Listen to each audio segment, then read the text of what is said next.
This is Greg Gagne, and you're listening to In Your Head Online.com. All you idiots, post-perverts and fools, be sure and tune in and listen to this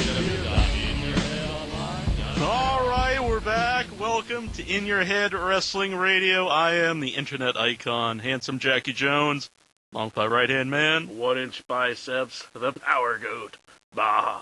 How about that? Oh, man. That's crazy. And right off the start, he's probably wondering, what kind of show am I on? We've got Greg Gagne. Welcome you to the show. How you doing? Thank you, Jack. It's good to be there, or be here, or wherever we are. We're in Massachusetts, right? Yep, I'm in Massachusetts. One of my favorite places. Really? Yeah, and I've heard a lot of good things about you two guys. Oh. 1-inch biceps, you better stay off those steroids. The arms will pop up. I'll try my best to stay away from those steroids. All right. Actually, there's rumors, you know. Oh, yeah. There's been rumors about him for a while. Actually, 1-inch biceps, kind of like calling like someone who's like 7 feet tall, like Shorty. Yeah, exactly. Massive. I don't think I'm massive, but... Yeah. Now, actually, speaking of Massachusetts, did you ever wrestle up here? You know, I never did. I wish I would have had the opportunity. At one point, Vince Sr. wanted my partner and I, Jim Brunzell, up there in New York, but Jim had just got married and didn't want to leave home at the time, so we passed on it. I did wrestle in New York a couple times at the Garden and at Chase Stadium, but I wish I'd have got up to Boston. I always heard a lot of great things about it and about the fans there. If you didn't have a net over the ring, your life was in danger. But otherwise, it was supposed to be great. Yeah. What were the differences wrestling in your territory and wrestling in what were how were the crowds different? Well, the crowds are about the same. I think it was kind of I don't want to say it was. I guess it was a different presentation. The AWA, everybody here. I mean, Vern stressed wrestling, and we had a lot longer matches. You know, a short match was 15 minutes, and a lot of times it would be, 25 to 45 before you got out of there. It had to be very competitive and very athletic.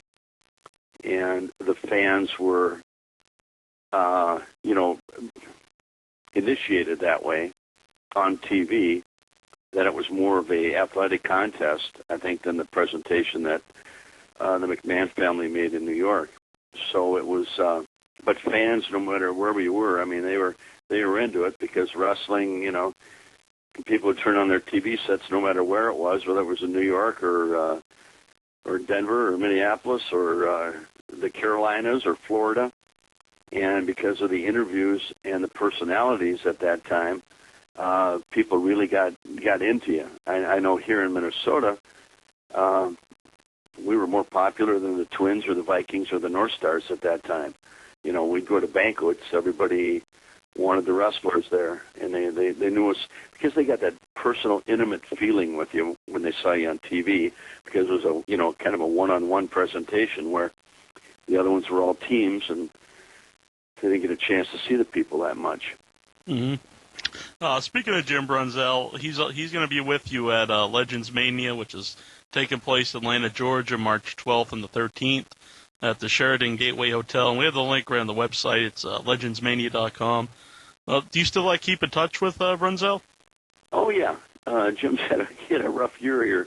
He broke his hip last winter, and had to have a surgery on that, and then he just got through with some shoulder transplants. So he's had a rough go here the last year, but it's from all those years of all the bumps and banging around in the ring that eventually it all catches up to you. Mm-hmm. He lasted a little bit longer than I did before I had the surgeries, but, you still have them. And we're really looking forward to this Legends event down in Atlanta, because there's a lot of people that we haven't seen for a long time, and a lot of people that we never had the opportunity to step in the ring with. Yeah. You said you had some surgeries. What kind of injuries did you have from wrestling? Oh, what kind? Jesus Christ, there's not a spot on my body that's not let's see, tore the ligaments in my left ankle. Both knees have had surgery. 2 hernias, herniated disc in the lower back, Had shoulder surgery about 12 years ago. They found I'd broke my collarbone probably wrestling and had bone spurs that were pinching off the nerves. So I was at a point where I had to sleep sitting up and had no grip in my hand. And then the tendon in the shoulder was down by my elbow, so they had to staple that back in. It took about 9 months before I could get the arm up over my head. You know, broken ribs, nose broke about 5 times, some teeth knocked out, a couple concussions. Otherwise, you know, it was a pretty good career. No, were those injuries just from like the constant bumps, or were any of Well, you know, a lot of that. I mean, Jerry, the herniated disc is one that ended my career, and if you remember Jerry Blackwell, he'd give me one of his power slams on the concrete floor at the TV station, and he got me pretty good there. And then he got me in the ring in Las Vegas another time where, shit, I thought he snapped me in half. My legs went down. My kind of was lucky to roll over and take Jim back in, but I was actually on the ground for about 2 minutes and go get my legs under me. I thought I was all done. Wow. And one of the knees was injured in a cage match in Salt Lake City with the Sheik and Jerry Blackwell, and then King Kong Brody got the other one with a knee drop. Oh, let's see, Bobby Heenan. A fan threw a chair at him in Peoria, Illinois, and he ducked and the chair hit me right in the nose and broke it. And I went and got it set. Had to wrestle 2 days later in Duluth against Heenan, and the first move he made, he headbutted me and broke it again. Oh, my God. So I got it set one more time, and then 2 days later I'm in Denver, and Chris Taylor hit me with an elbow, broke it again. So I just quit getting it fixed, and had it busted about 5 times. Wow. No, Yeah. I was gonna say we've had Bobby Heenan on before, and He's phenomenal. yeah, he's a man. Now, He's the best there ever was. yeah, now everyone knows he's a great manager. I was wondering what you thought of him as like an actual, as like an in-ring worker, as a wrestler. Oh, he was phenomenal. I mean, he was the best wrestling manager that's ever been in the sport, ever, bar none. You know, he was so quick thinker. He was on a radio interview here, about 2 years ago, before he had the bout with his throat cancer. Mm-hmm. And the guy's name is Dark Star. And the show was rolling along really well, and he was on fire that night. And some fan called in and said, "Hey, Bobby, I got a question for you. Remember that time in St. Paul when Gagne hit you over the head with a chair?" And Heenan's retort was, "I've been hit with so many chairs in the head, my head smells like ass."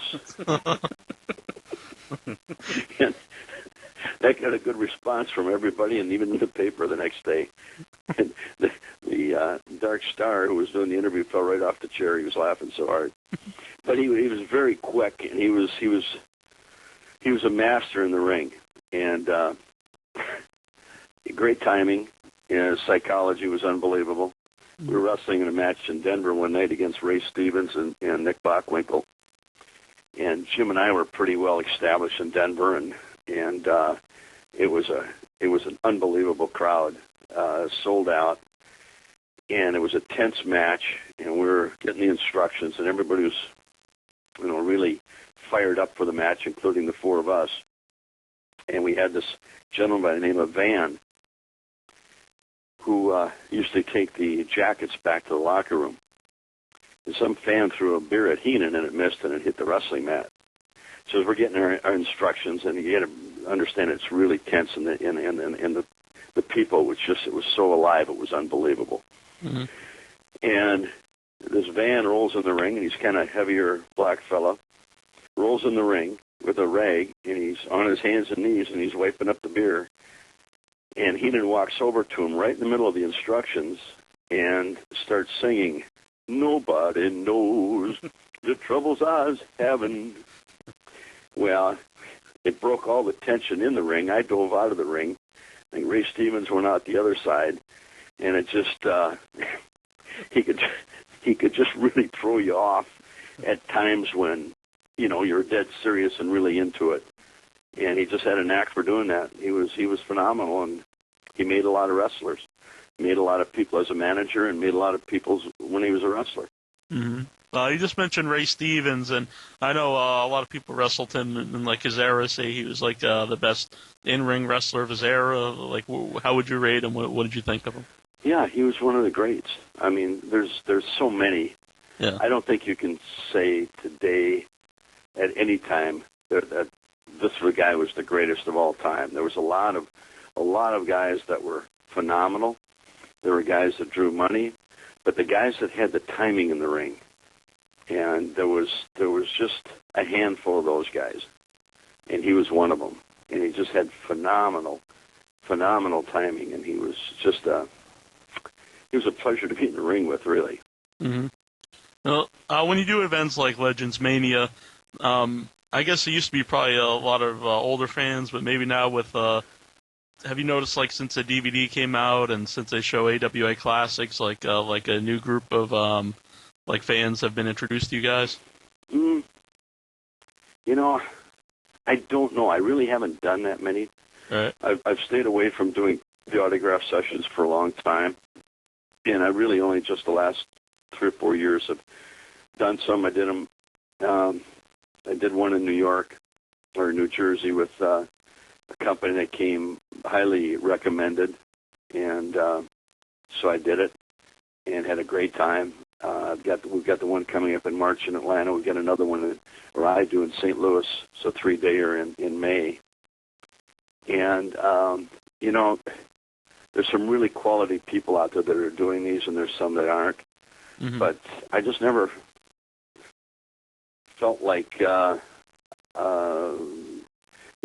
guess you'd heard some people that didn't get paid and were promised something. So, I just got a little leery of doing it. Yeah. Plus, I had a family, and I didn't. If they wanted me out of the house, they're gonna have to pay me. Right. Does it make you feel proud though if someone remembers something maybe you don't even remember? Or... Oh yeah. I mean, I work with Toyota here in St. Paul, and I worked with another dealership, Hyundai and Mitsubishi, for 15 years. And it was funny because I was 15 years with them, and then came over to Toyota, and they couldn't believe that the people that come in. This is over in St. Paul, which was really the blue collar, really working class that really attended the wrestling matches over there. I mean, St. Paul was huge. Mm-hmm. We always draw more in St. Paul than we would in Minneapolis, because it was a big arena at the time too. And the people that still come out, well, I've been there since August, and I've signed 500 pictures for customers. Oh.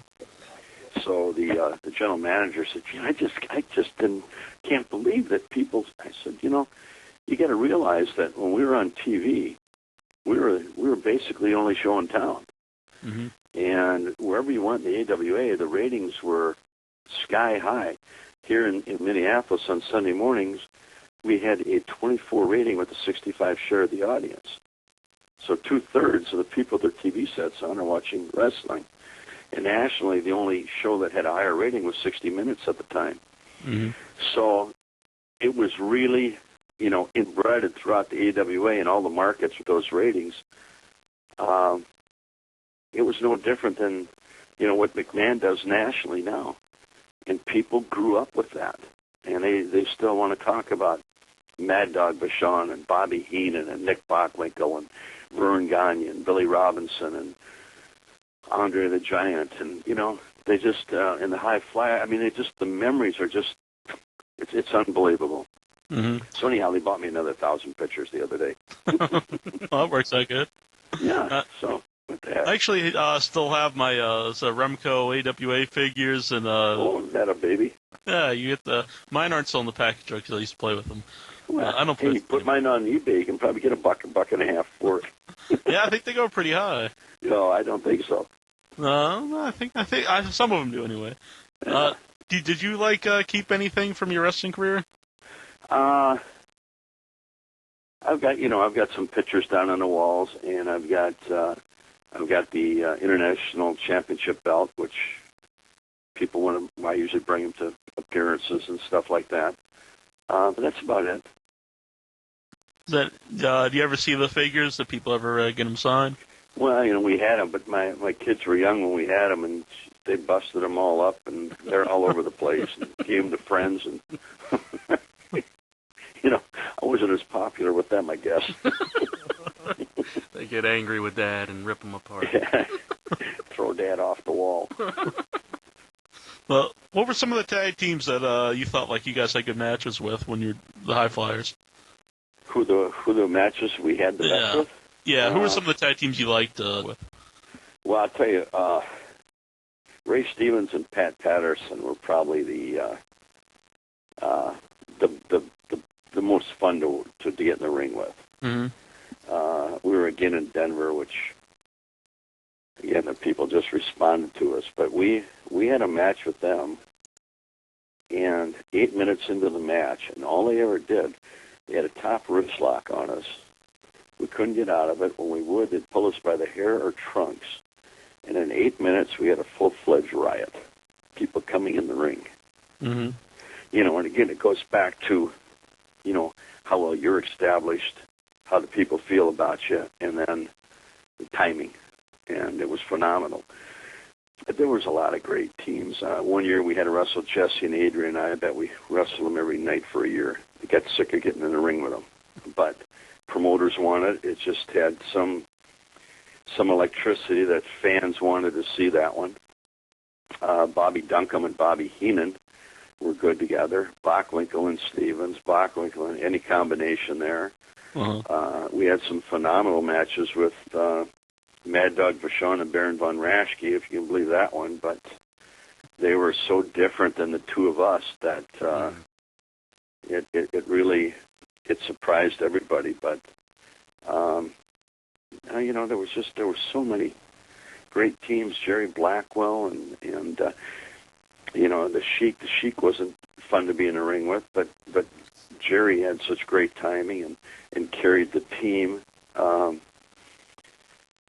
Oh man, we went down to Atlanta. Jim Barnett had wanted us down there for a long time, and we went down and we were supposed to work with Bob Orton Jr. and Dick Slater. And the first 2 nights we got there, they had us Rip Hawk and Dr. Jerry Graham. And they put us on the second match, and I think we were in Columbus, Georgia, and I forget what the other town was. And we blew the roof off the place. And the matches after us couldn't really follow it. Mm-hmm. So the booker at that time then turned Orton and Slater baby faces, and they put us in matches with Bob Backlund and Jerry Briscoe for a week and a half. And we said, Jesus, we didn't come down here for this, We're missing our Denvers and our Chicagos and our Milwaukees, where they were really big paydays for us. And if we're not going to be with Orton and Slater, there's no sense in, us being down here. Yeah. So that was, we really wanted to have a little run with them down there because I think they would have really done well. But, there's a lot of teams out there we didn't get a chance to step in the ring with that we would like to. Duncombe and Lanza. I mean, those two big guys, everybody thought that wouldn't work and did nothing but draw money with it. Mm-hmm. Did like big teams like that like to work with you guys because you were smaller and they could do a lot of stuff with it and you make them look good, I guess? I don't know. I never asked them if they'd like to. Right. When you were wrestling East-West Connection, did you ever think, yep. There's a future governor? No. Yes. I mean, some fan asked me, came in one day to the dealership just after Jesse was voted in. He said, "Did you vote for Jesse?" I said, "Jesus, no. I knew him too well." But he could talk the people into the building in the arenas. He was a great talker. He's not a great performer in the ring, and that's why they put Adonis with him. I mean, he carried the load. Jesse could talk. Adrian could do the work in the ring, and Jesse, he talked himself right into the governorship here. Right. But he was again. He's a great interviewer. He's quick on the mic, and you have to give him credit for that. Mm-hmm. Inches or anything from the message board? I have a question of my own, actually. I just was wondering, what were your opinions on the AWA DVD that WWE put out? You know, I never had a chance to see it. Is that, which one was it again? I did see one. The Spectacular Legacy of the AWA. Mm-hmm. Yeah, it was, you know, there were some parts that were, I mean, it was swayed a little bit, you know, towards WWE. Oh, no. and some of the people they put on it for interviews. I think there were some other people that they could have interviewed that had worked in the AWA that would have meant more than some of the people that they put on. There was a couple there that, you know, I didn't think it was fair that they put them on, but you know why they did. So anyhow, but otherwise it was a pretty good presentation. Mm-hmm. Were you like surprised when you know that they wanted to do something with you guys? They wanted to put out the DVD. Well, not really. They bought our library from us, you know, and McMahon wants everything that he bought to make it work and make money for him. Right. So if he can make money with it, I mean, I think he had bought the library. Now he's going to try to make some money with the tapes he had. So let's put Vern in the Hall of Fame, and let's hire Greg and, you know, keep him on board here for a while and utilize him to do some voiceovers and stuff, and then, you know, move on to the next one after that. So you have to know going in, you know, what their motives are and what your longevity with them is. And I kind of expected that when I went up there, but, you know, they were paying me, so take it and right.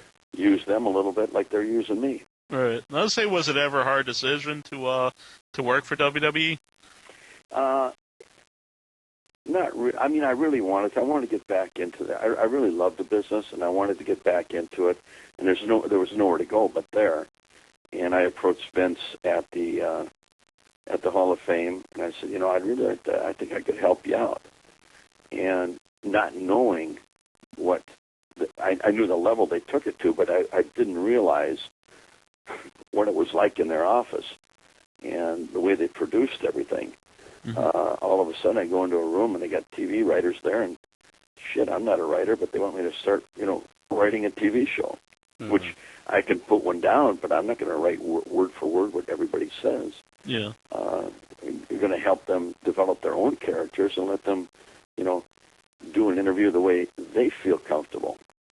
And it was really strange because the one day I'm in there and we were at a match, and Shawn Michaels, I forget who the heck he was wrestling, but they were having an old-fashioned, old-school match, mm-hmm. and the people really got into it. And Vince turned to me, that's what I want. He said, these kids coming in, they're not getting it. Well, I said, well, I could help them. I said, you know, it's just little things that they need.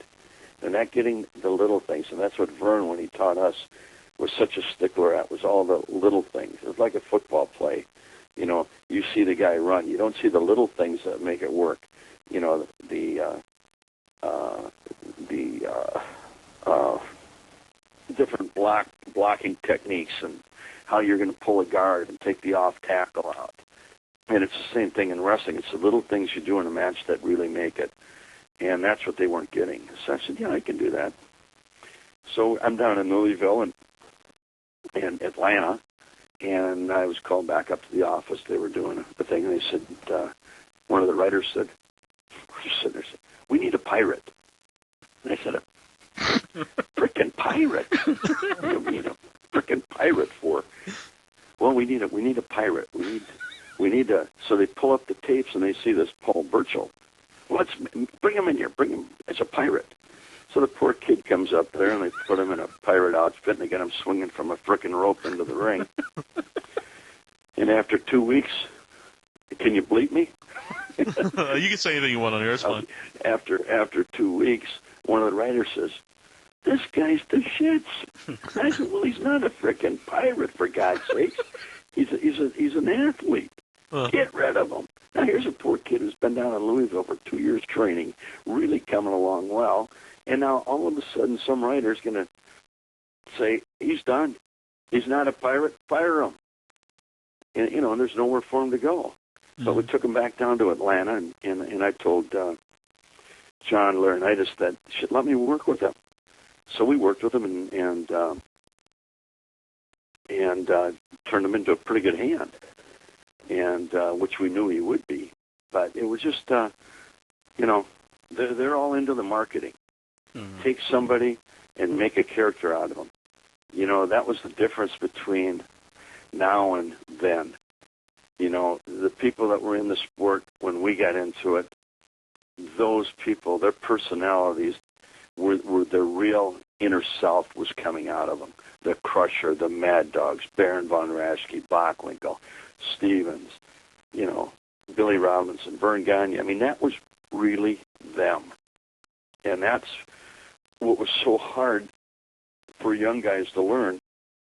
That come into the sport, they watch it, and they want to be this character, There was a kid up in New York that came to me a few weeks ago, about 2 months ago, and he's been struggling for 11 years.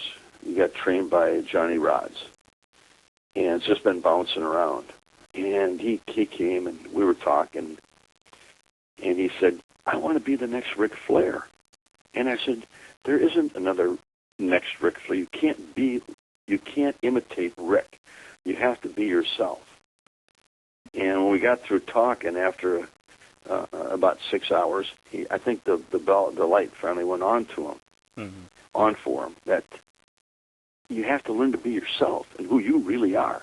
You can't pretend to be somebody else. People won't buy it. The public's a funny animal. They want the real you. And if you give it to them, you'll be fine. Mm-hmm. And a guy like Mad Dog Vachon, took him 10 years to find out who he really was. Struggled. He was going to quit wrestling. And he had a match up in Portland, Oregon. He just tore this guy apart. And he came into the locker room, and Don Owens said, you're like a mad dog. And after that, the name stuck to him, Mad Dog, and he made nothing but money. And he found out what his real character was and what the people really expected out of him and saw in him. So that's what they fail to develop anymore. Mm-hmm. No, I'm sorry I rattled on there so long, but I got to get into it. Yeah. I was just, having such a famous father in wrestling, was it hard for you to, try to get your own personality? Well, yeah, that's all I ever tried to be, was just me. I mean, I'm not going to be another Vern Gagne. I'm not going to be a Billy Robinson. I'm just going to be who I am.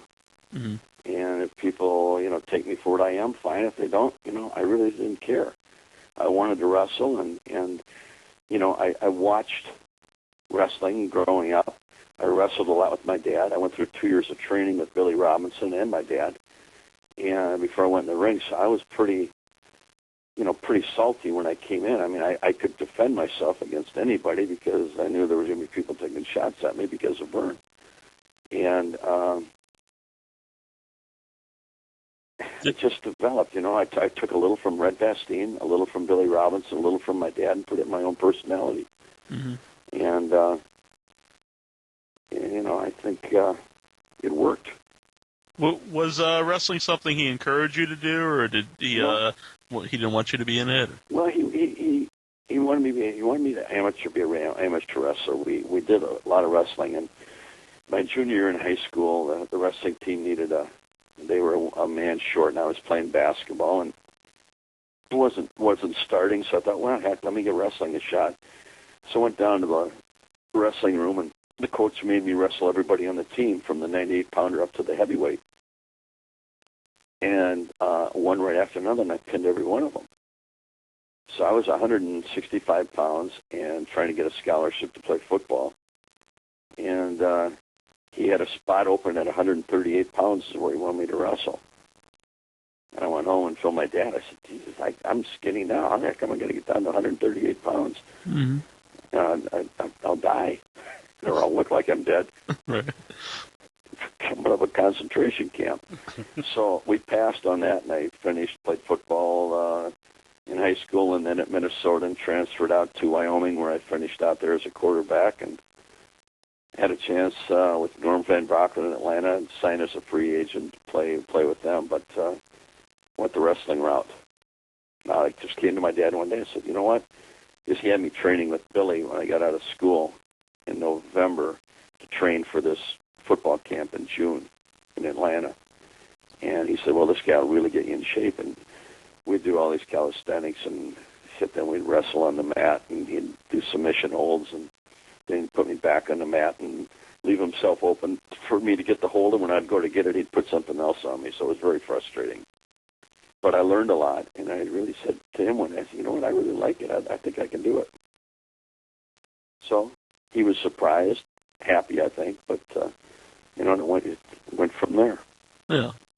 So we have a chat room going here, and a lot of people are asking if you ever thought about doing anything with TNA. I would love to. I don't know if they want me down there or not. You still have, like, do you still stay in touch with Eric Bischoff? Well, I have not. We were friends for a long time, and then we had some things that we didn't agree on down in Atlanta and parted ways. So I've talked to him. I've tried to talk to Hulk when I heard he was going down there. Haven't had a chance to get a hold of him, but I think I could help him. Mm-hmm. I've got a few ideas for him that I think would help them compete with McMahon. Whether they'd like him or not, I don't know. But I think I still have a feel for the business. Yeah. I'd love the opportunity to get back into wrestling in some capacity. No, were you surprised that Eric Bischoff had such a career in wrestling? Yeah, well, he was a good businessman. I mean, he knew how to get through the corporate world more so than some of the rest of us did. Mm-hmm. And that's the way it was with the Turner Group. It was very corporate, and they really didn't want wrestling to work down there. And I can tell you one day, Mike Graham and I are in our office on the 14th floor of the CNN building, and we're laying out the TVs, and they had a lot of TVs to do. I mean, it took us hours to do all the TVs they had. We had to do about 7 different shows. And Dusty was on break, so they had us doing it. And this Bill Shaw came into the office, and he looks down from the 14th floor down in the lobby of the CNN building, and he said, guys, I could take any one of those anybody down there that's walking on the floor, and they can run wrestling. I said, Bill, well, why would you say that? It's not that hard. And I said, well, I could take that same person. They can run TBS. What do you mean? And I said, well, how hard is it to you get a month of John Wayne, followed by a month of James Bond and a month of Andy Griffith? I mean, how creative is that? I said, what's very frustrating for us, we lay out the TVs, we go to the TV, we've laid out the pay-per-views, and we get there, and your TV people come and say, we don't want that match. We want this guy to wrestle that guy. It doesn't make sense. Things have to make sense, just like you have to make sense with programming your TV. It's got to have some structure. And when they bounce it all over like that and they keep changing it, so he was getting a little pissed off. So he says, okay, you got 6 weeks to get us a rating. Otherwise, you're out of here. And that was Memorial Weekend. Who the shit's going to be watching TV on Memorial Weekend? Right. But we took 2 veterans. We took Larry Zbyszko and Lord Regal. Mm-hmm. And for 6 weeks, we built them up. Larry was doing the color, and Steve was wrestling and doing his interviews. And they just got into a verbal confrontation every week. Mm-hmm. And we put the match on Memorial Weekend. Yeah. They finally wrestled. They had a good match. It was about 27 minutes. It was very physical, old school. We get in there Monday morning, and it was the highest-rated program they'd had. And they're all congratulating. They had a sign-up, congratulations. We're pretty happy with it. We go into a meeting with the TV people, and they said, that was great, but we want you to take they had 2 young guys there, this guy and that guy. We want one of them to be a fireman and the other one a milkman. And we only want 5 minutes of action. And I said, Jesus, you congratulate us. We showed you how it works. and it got a rating because people got into their personalities, and they got a competitive wrestling match. I mean, you've been giving them 5 minutes of action with a bunch of no names. I mean, that doesn't work. Well, that's what we want. You guys have to learn how to market. So I said, well, shit, it's way beyond me. I remember that feud. That was like a highlight of that time. I Yeah. always thought Regal was a guy that should have been, even though he's had a long career, I always thought he should have been a lot bigger than he was. Yeah, well, it was how he had so much potential, but, there was a different philosophy with the way they did things in the South and the way that things they did in the East Coast and the way the things they did in the AWA, how they did it in Florida and how they did it in Texas. I mean, it was just different philosophies. And he was the kind of guy who would have really done well in the AWA because he was a wrestler, he was a great interviewer, and Vern would know how to utilize him like he did Billy Robinson, who Billy was never successful anywhere until he came here. Yeah. But again, he was a wrestler, and he was different. He was an Englishman. He had a good, the people here were brought up on wrestling, and that's the way Vern wanted it. And he was a man of a million holds, so he established him pretty well here. Larry Zbyszko actually holds a record here on our show with most appearances. Oh, really? Yeah, I think it's 4, I believe, Incher. Yeah, I believe you're right. Yeah. Well, does he ever talk about himself? I pretty much whole interview. And he never remembers And it. how he comes on. doesn't remember it. And how he did with what he did with Bruno. And Oh, exactly. oh my God. Well, Larry was my brother-in-law. Oh, he's no longer? No longer. Yeah. They're separated, but I don't know. I don't know if he is or not. All right. We got a couple callers here. We'll get to them. We got Chuck on the line. Hey, Chuck, how you doing? I'm doing great, sir. I just want to tell you, Mr. Gagne, I first started watching wrestling in the early 80s, and you and Jim Brunzell were my heroes. Well, and thank you. Broke my heart. Where were you from? Chicago. Oh, fantastic. I love Chicago. We love you. Well, thank you very much, Chuck. I appreciate that. And it broke my heart when Sheik Adnan, El Casey, Jerry Blackwell, and Ken Patera beat you guys twice so handily. Is there a reason behind that? Because for years you were on top. Well, they were.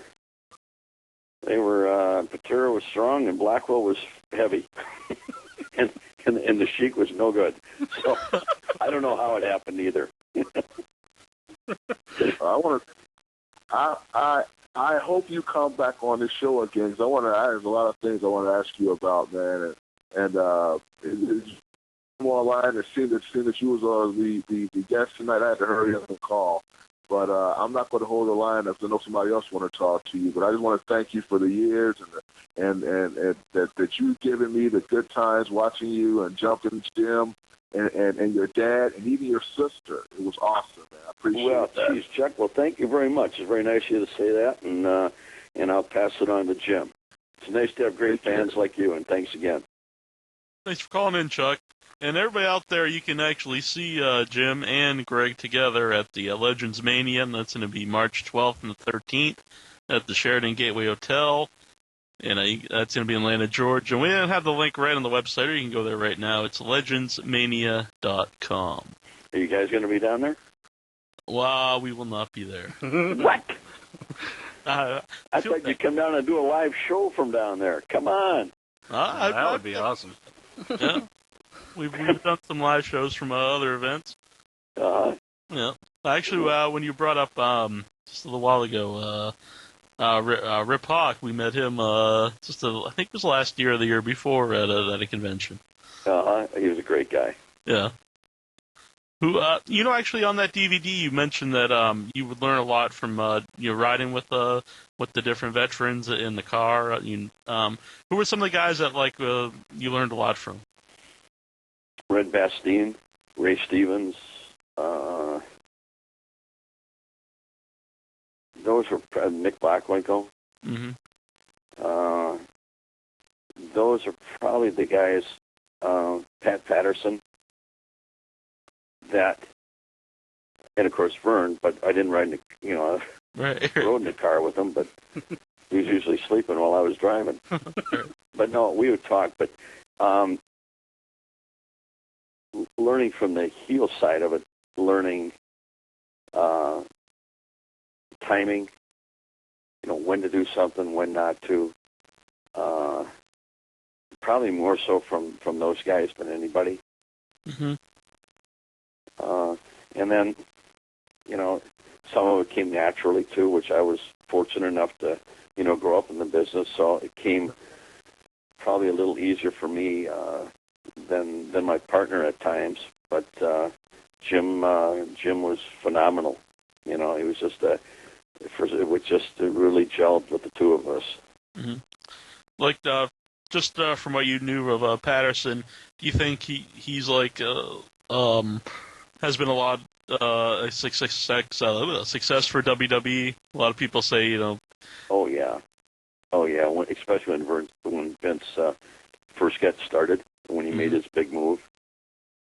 Yeah, without Pat, I think it'd have been a little harder without Pat, and of course, without Hogan, he'd have never made it. But Hogan was his turning point, but Patterson was the guy behind it that really orchestrated everything in the matches. Mm-hmm. We got Andrew. Hey, Andrew, how you doing? I'm doing fine. How are you doing? Good. I was wondering, what was it like working with Mr. Perfect? With who? Kurt Hennig. Kurt Hennig. Kurt Hennig? Mr. Perfect. Yeah. Well, I trained Kurt, actually. Brad Ringens and myself. And Kurt was again, he was born into the business, and he was kind of a natural and picked things up very quickly. And a great performer in the ring, great timing. Just a good guy, and knew how to have fun. He was always a good guy to be around. You have any rib stories with Kurt Hennig? Oh, God. Well, there was one with Kurt and a guy named Rick Renslow, the Alaskan. And Kurt, I can't tell that one on the air. There's, let's see if I can soften it a little bit. They had been going back and forth for weeks. And we get up to Winnipeg, and, it's in wintertime. It's 30 below zero up there. And Kurt was rooming with Steve Kern, one of the fabulous ones at the time. Mm-hmm. And Rick was on the opening or second match, and then he had to drive back from Winnipeg to Minneapolis. He wasn't one of the guys that was going on to Denver or staying there to do the TV interviews. So Rick went out to wrestle, and I have to tell you what happened afterwards. Rick drove home. He threw his wrestling bag down in the laundry room, and his wife reached in to take everything out, and there was a turd in his bag, a very large one that had been frozen out on a windowsill in Winnipeg, and how they got it out there, I don't know, and I didn't want to know. But they put it in his wrestling bag, and his poor wife pulled it out. So now we'd had this match in St. Paul. There was a donation of this big, they called it the Wrestle Truck. Great big, one of those monster trucks, but it was a Ford, it'd be like a Trailblazer today. And Scott Hall won it, or Kurt Hennig, one of the two, but Kurt was driving it. And he was late going somewhere, and he's driving about 70 miles an hour down the freeway, and both the front wheels come flying off of it. Rick got him back. He had cut the axle. And it's lucky he didn't get killed. Jesus Christ. I mean, that's how far these guys took this thing. So Vern finally called them both in the office, and it had to end. It had to end before somebody did get killed.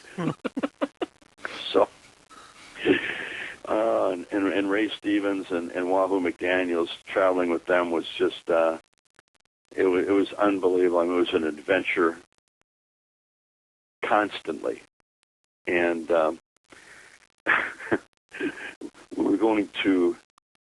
we had a little trip up to North Dakota. We're going to wrestle like in Fargo, then we have to go to Minot, and then we're going to drive down to South Dakota. So we thought we'd throw our shotguns in and do a little pheasant hunting when we got to South Dakota.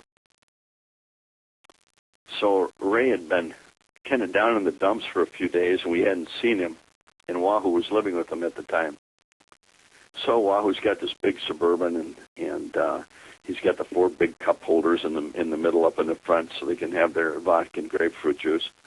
And Baron von Raschke's with us. And Ray leans over the front seat. Well, first I turned around and I said, Jesus Christ, Ray, you look, what's wrong with you? Well, he had a girlfriend here in Minneapolis, and he thought she was screwing around on him. So for 3 nights, he was in a tree across from her house waiting for the guy to bring her home. He hadn't slept, so he was dark under the eyes, and he pulls out this .45 Magnum in the car and starts waving it around. He said, put that frickin' gun away. And it was loaded. And he was, he said, I got to get this guy. There's people after me. And he kept telling us there was people after him. So we wrestle in Minot, and we head down to Aberdeen, South Dakota. So we're going to wrestle and go hunting the next day. Well, Wahoo and Raschke won't stay with Ray, so I got a room with him. And it's still every 5-10 miles. These guys are after me, and God damn it, I'm going to protect myself.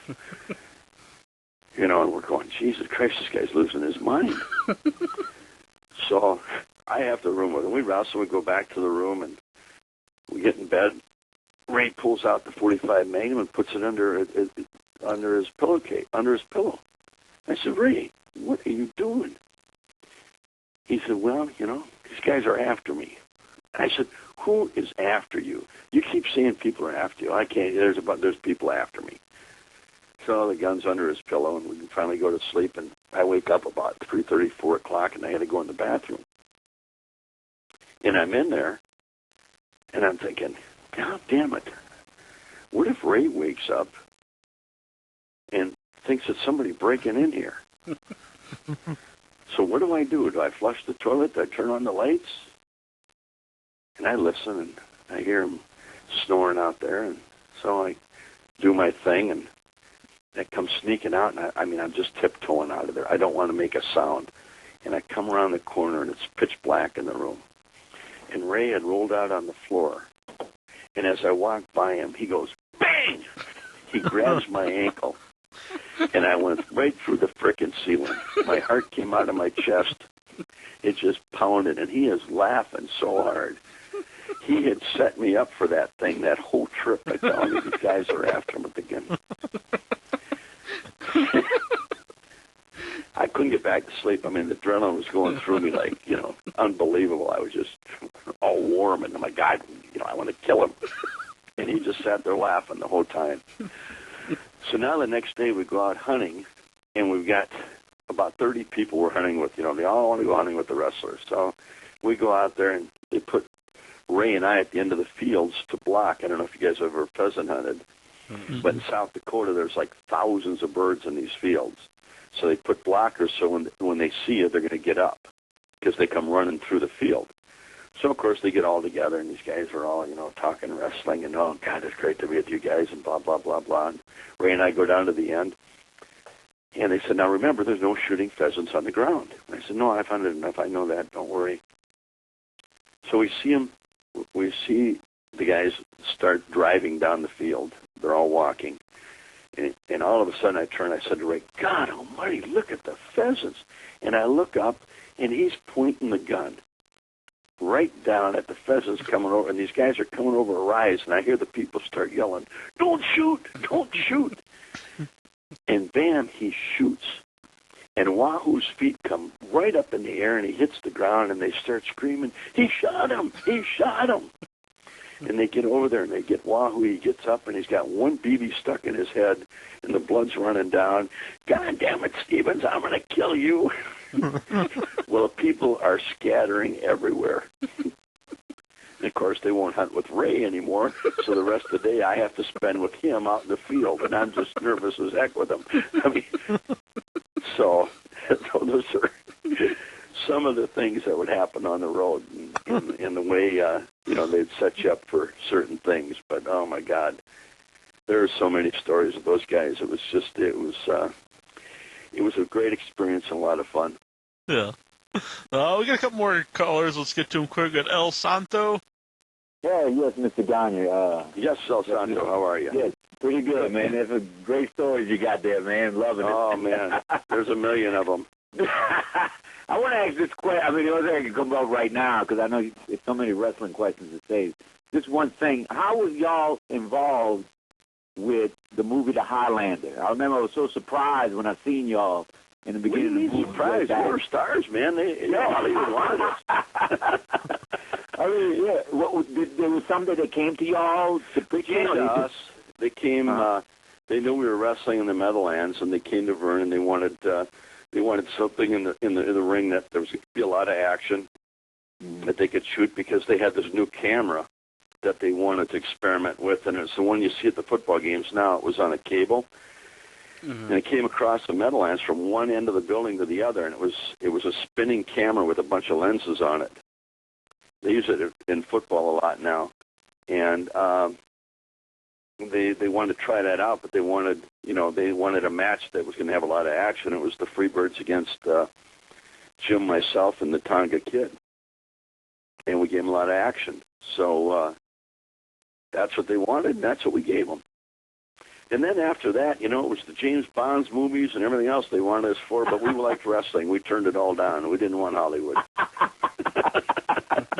Now, the other thing I remember, I don't know if they were saying, I think, in the movie that was supposed to have been The Garden. Well, that's what they said, yeah, but it was actually shot in the Meadowlands. Right. But y'all never had a chance to get to the Garden over there, right?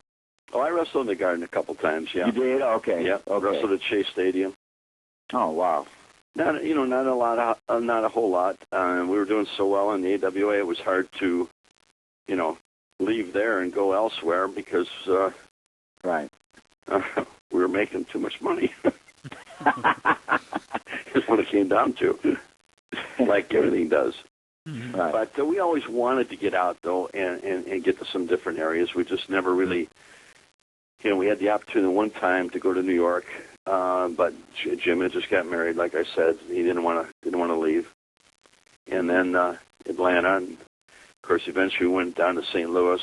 They'd put our TV show on down there, and we got pretty well established down there. But never got the chance to wrestle in some places I would like to wrestle in Charlotte. I would like to wrestle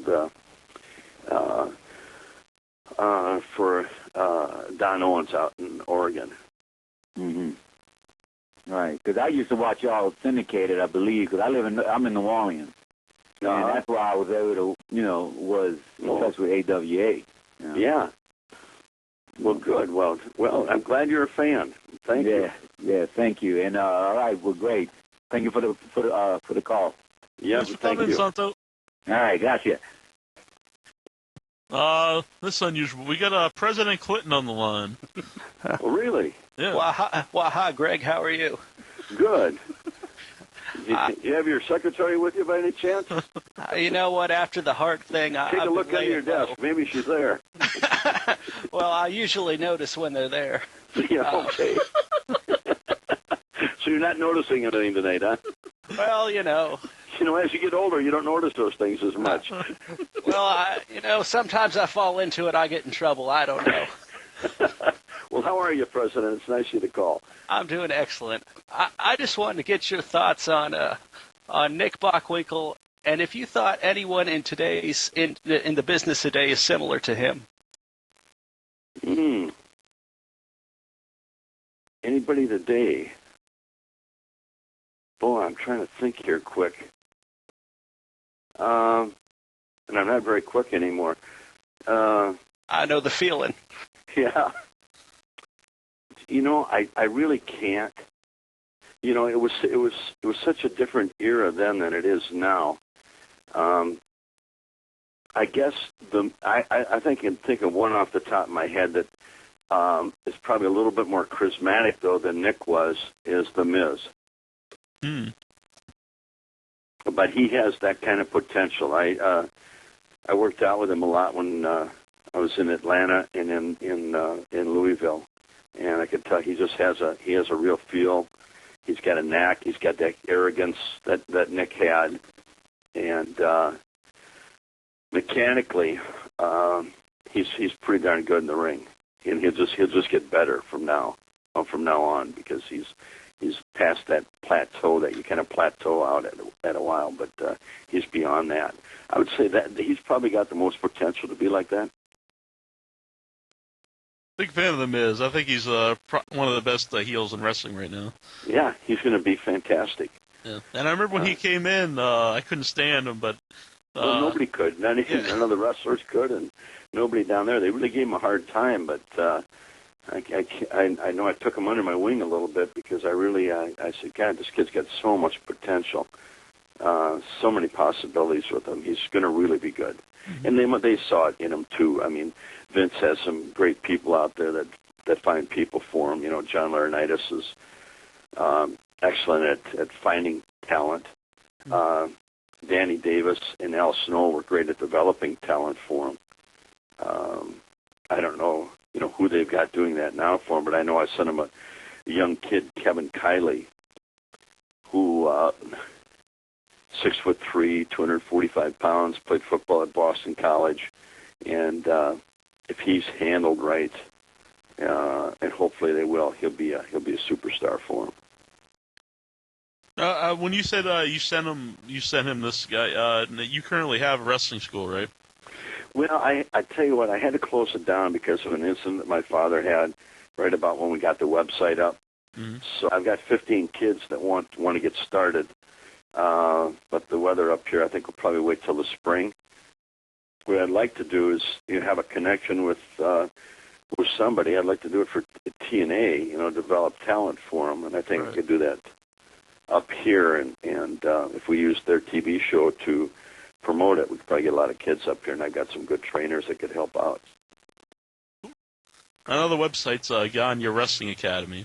Yeah, I think we've taken it down here for a while. Oh, okay. But thanks for calling in, President. It's an in-your-head exclusive call. Mr. President, it was a pleasure talking to you. I enjoyed it. Thanks a lot, guys. And how's your wife doing? Oh, she's out of the house. That's the best. That's the best. All right. Have you seen Nick lately? We met him it was a few years ago, and he looks he's still in great shape. Yeah, he does. I haven't seen him in quite a while. I talked to George Shire, who's a good friend of mine. George is a collector and a writer, and probably the authority on the history of professional wrestling.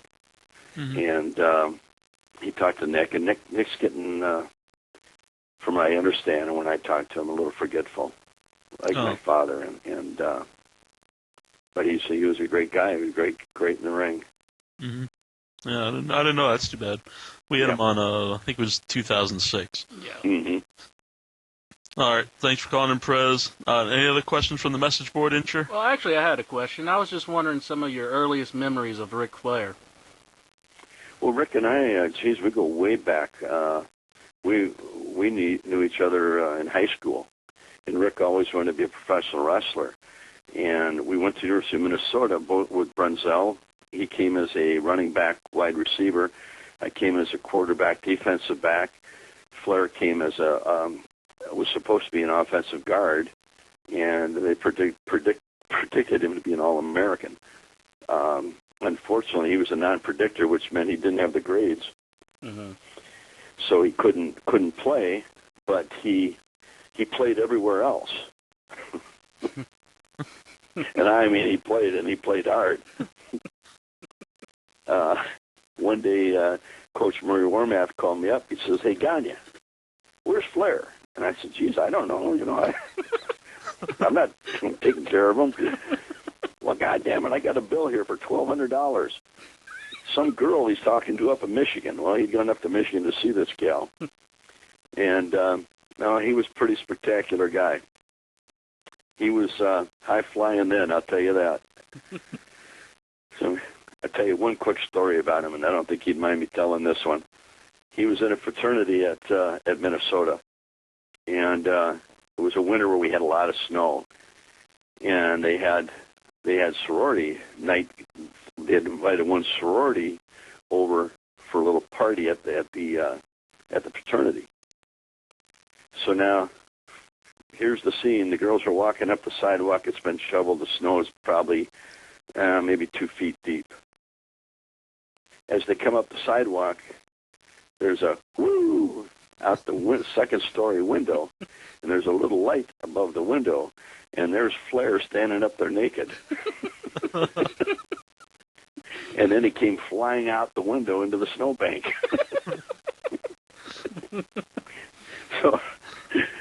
So that's Ric Flair. And then after the 72 Olympics, my dad had sponsored Ken Patera to go to the Olympics. He was having his big wrestling camp, and that's where Rick, Jim, myself, the Iron Sheik, Patera, and Bob Bruggers all trained 6 hours a day, 6 days a week. And Rick came into camp at 298 pounds. He left the camp at 260. So it was, he almost quit twice, and I remember Vern went over to his house. He came out in the yard, and he knocked him right on his ass. He says, "You're not quitting." Could he just see, like, the potential in him? That's why. Oh, yeah. He did. I mean, 5 of the 6 of us, did really well. And you could see it in Rick. I mean, he was a natural. Yeah. What was Iron Sheik like at that time? Well, he was, he'd come out of wrestling for Iran in the Olympics, and he was about 175, 180 pounds. Him and I were actually about the same weight when we went to camp. And there was one funny incident with him. We'd do the 6 hours a day. I mean, we were working out. I mean, we'd come out of football camps, pro football. One of the guys, Patera training for the Olympics. So we'd been through some, rugged training. At Murray Warmath, he had 3 practices a day. They do 2. He had 3. So we were, we thought prepared for it. There was nothing like it. It was the hardest thing we ever did. Mm-hmm. And so he brought us down to TV one day, and we're watching the TV matches, and we get in the ring on Monday, and of course, Khosrow, nobody, Mr. Gagne, nobody can drop kick me. So Vern says, "Did you hear that, you guys? Khosrow thinks nobody can drop kick him." And Vern turns his back. He's taking his watch off. He turns around and drop kicks him right in the chin, knocks him cold.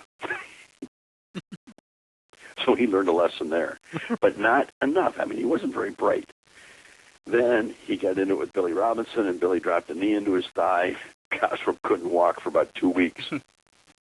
So he was steadily learning his lessons, but he was learning them the hard way. All right. The rest of us just listened and did what they told us to do. But he always, he thought he was, because he was a good amateur wrestler, he could handle anybody. But by the time we got done, we were all pretty equal in the thing. All right.